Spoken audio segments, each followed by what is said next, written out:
Bom, galera, hoje a gente vai falar do jogo que foi adiado do Campeonato Brasileiro, Palmeiras e Fluminense, e da Seleção Brasileira.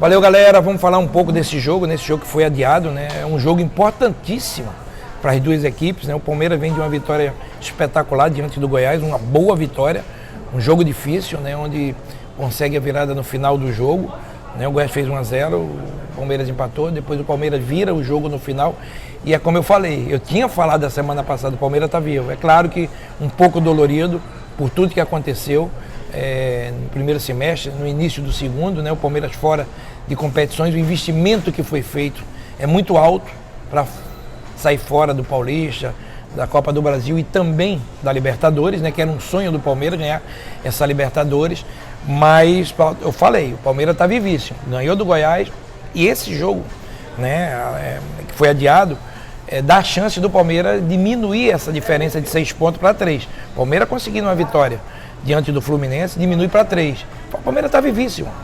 Eu acho que do Inter para cima ali está todo mundo um pouco com esperança, um mais, outro menos, né, de ser campeão brasileiro, né? Que são um time que tem 30 pontos, está um pouco longe, mas tudo pode acontecer com uma arrancada. Agora, o Palmeiras está vivíssimo. O Palmeiras só tem um campeonato brasileiro, tem um elenco forte, chegada do Mano, né? Muito cedo para se falar alguma coisa. Eu apoiei a chegada do Mano no Palmeiras.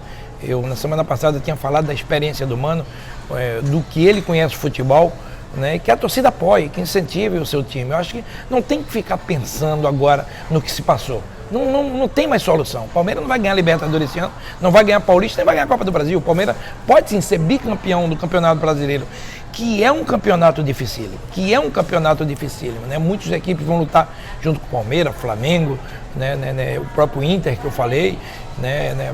Times que São Paulo, muitos times lutando, Santos. Se você pegar o Corinthians, você pegar, é interessante. O Campeonato Brasileiro, a força do Campeonato Paulista também, porque você pega um Flamengo com investimento alto, né? Tirando as outras equipes, o maior investimento seria o do Flamengo junto com o Palmeiras. O Flamengo está em primeiro. Agora, se você pegar a sequência, é Corinthians, é Santos, é São Paulo e os 4 clubes e Palmeiras. Está colado. Os 4 clubes, depois do primeiro ao quinto, um é carioca, o resto são paulistas. Então você vê a força do campeonato dos times paulistas, né? E a gente tem que estar atento a isso, né? O Palmeiras vem forte, eu acho, né? Os jogadores, eu vi algumas entrevistas do próprio Bruno Henrique depois, que eles são muito abalados, e estão mesmo. Eu acho que ninguém sente mais do que o atleta, né? Sabendo do que poderia estar passando hoje com o Palmeiras, mas estão num momento difícil da desclassificação, mas pode chegar sim ao brasileiro, vai jogar com o Fluminense. E o Fluminense, eu acho que é o seguinte, o Fluminense vem de uma bela vitória. O Fluminense vem de uma vitória diante do Fortaleza, no Ceará, um jogo cascudo, onde haviam muitas críticas, e é como eu te falo, injusto em relação ao treinador. Tudo bem, você poderia achar que não deveria sair o treinador, o Fernando Diniz. Agora tem uma coisa, gente, com a saída veio um treinador, e não tem tempo nenhum para trabalhar essa equipe, menos de um mês, e uma exigência já para o treinador sair. Algumas críticas, eu acho que você tem que dar tempo ao tempo. A escolha foi do Oswaldo, é um cara capacitado, um cara experiente. Eu acho que ele tem tudo para ajudar a tirar o Fluminense dessa situação.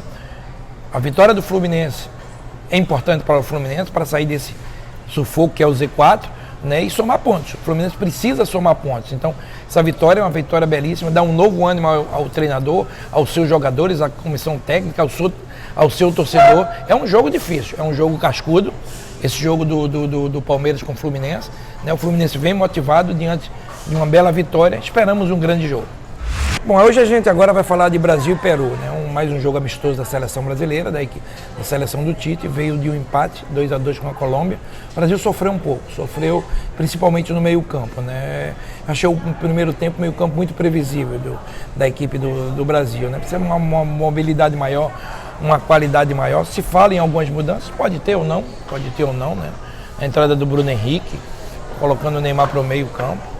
Enfim, algumas experiências que pode ter nesse jogo. Eu acho que o Tite tem que mexer mais nesse time. Eu gosto do trabalho do Tite, mas eu acho que nos amistosos que você vê né, o crescimento dos jogadores, não importa se é a primeira convocação, se o jogador está ali, eu acho que ele está com mérito próprio da sua convocação. Então eu acho que eu faria algumas substituições, eu testaria o Bruno Henrique, né, traria o Neymar para o meio, né, no lugar do Felipe Coutinho nesse jogo. Eu acho que o Felipe não teve bem, é um bom jogador, mas não teve bem. E o Neymar, é claro, aí a gente fala, precisa de ritmo de jogo. Ele teria que ter ritmo de jogo no clube, jogando. É uma pena não estar jogando, esperamos que ele dê continuidade esse ano no Paris Saint-Germain, mas eu fazia algumas provas, o próprio Militão, um jogador que precisa ser testado mais, um jogador que falei, Thiago Silva e Marquinhos jogaram sempre, não precisa. Eu sempre digo, Thiago Silva, Felipe Luiz, jogadores com uma experiência, o Felipe não está no Flamengo, mas com essa experiência de Copa do Mundo, não precisa ser testado, não precisa jogar. Né? Eu acho que precisa jogar o Militão, alguns jogadores jovens que estão aí, o Bruno Henrique, para ser testados e observados. Né? E você não se observa com 30 minutos, com 20 minutos. É muito cedo, então eu acho que coloca o jogador, eu acho que o Tite fazia uma mudança e uma reedição, né? Porque o Brasil ganhou 2 vezes também do Peru, né? Na primeira fase, ganhando bem, e na segunda, a final, né? Que a gente também mereceu, ganhando bem, atropelando a equipe do Peru. Então eu acho que é um jogo onde cada vez mais eu acho que amistosos foram feitos para testar jogadores. Se todos estão ali e para ser testados, muda. Se puder que terá Daniel Alves, tira, porque esses caras já são cascudos demais. Esses caras têm uma experiência de seleção, às vezes eu acho que não precisa nem convocar. Quando você for jogar, não precisa nem convocar, porque são jogadores que vestem a camisa e vão entrar. Daniel, o Thiago, né? Jogadores que têm uma experiência muito grande. Eu acho que tem que fazer um teste, uma rotatividade enorme em outros jogadores. Eu acho que o Brasil precisa ter essa mudança. Se falava muito na Copa América. É Copa América, tudo bem. Agora não, testa, não tem medo. Vamos ver quem é cascudo. É nesse momento que você vê. Né? O Cebolinha entrou, a princípio, no fogo. Entrou e foi bem na Copa América. Então tem que começar já a colocar esses jogadores que a gente espera, né, que coloque, que a gente possa ver um crescimento. O próprio Jorge na lateral esquerda também são jogadores jovens. Então como é que você vai ver? Você faz 2 amistosos, não testa esse jogador. Então é muito pouco. É muito pouco. Eu acho que o Tite tem que, sim, não é coragem, mas testar, ver esses jogadores, a capacidade de cada um. Eu acho que isso é muito bom para o futebol brasileiro. Valeu, galera. Continue curtindo o canal. Uma boa terça-feira para todo mundo. Um abraço. Vamos com tudo.